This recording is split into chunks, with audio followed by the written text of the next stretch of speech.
Aus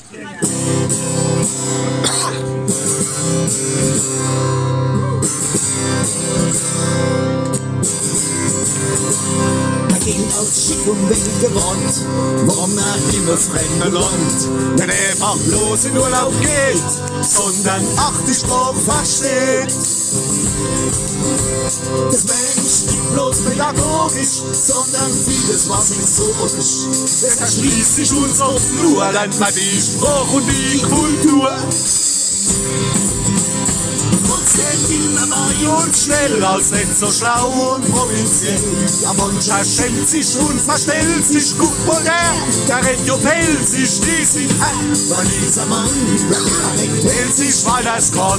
Und er nur am Hochdeutsch kennt man nicht, der hat pelzig nie gelernt.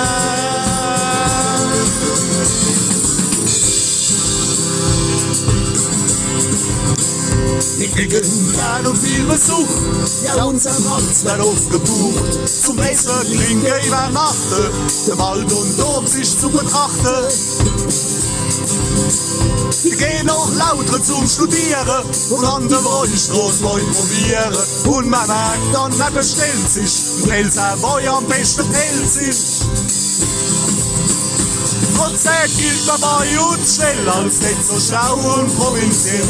Aber mancher schämt sich und verstellt sich, guck mal der redet ja pelzig, schließlich weil dieser Mann an der redet pelzig, weil er's kann.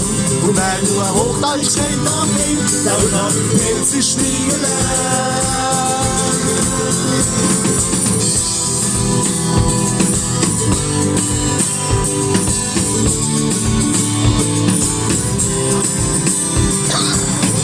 Ich bin als manchmal in Berlin, ich komm beruflich als Nabil. Und hab ich abends noch Zeit, da gibt's in Lichtenberg Kneipe. Doch ich weit von daheim, dass mal Bedienung jetzt bald käme. Sie nimmt sich Zeit und sie gesellt sich gern zu mir und sie hält sich.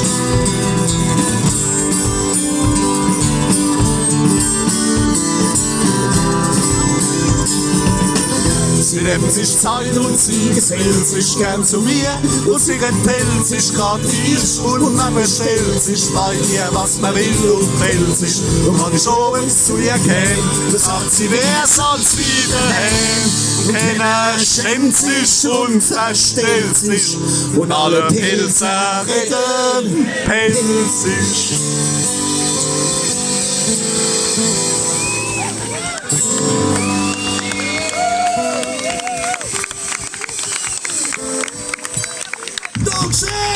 Bitte! Jetzt froh mal, weil doch im Obernas weiß ich mal schon, Hammerheit, es liegt ja auf der Hand, wir sind ja